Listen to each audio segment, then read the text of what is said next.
भारत की अपोजिशन जमात कांग्रेस के रुकन असम्बली और अमूर खारजा कमेटी के चेयरमैन शशि थरूर का अमरीकी सदर डोनाल्ड ट्रंप पर तनकीद करने वाले इंटरव्यू का क्लिप सोशल मीडिया पर वायरल हो गया।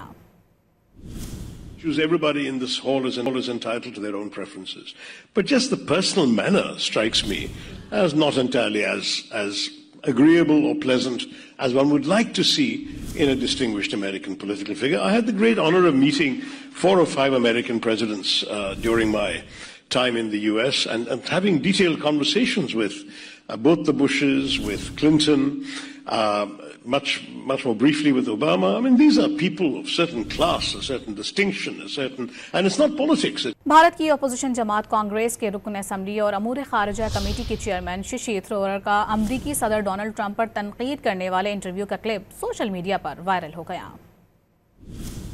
Everybody in this hall is entitled to their own preferences, but just the personal manner strikes me as not entirely as agreeable or pleasant as one would like to see in a distinguished American political figure. I had the great honor of meeting 4 or 5 American presidents during my time in the US and having detailed conversations with both the Bushes, with Clinton, much more briefly with Obama. I mean, these are people of certain class, a certain distinction, and it's not politics.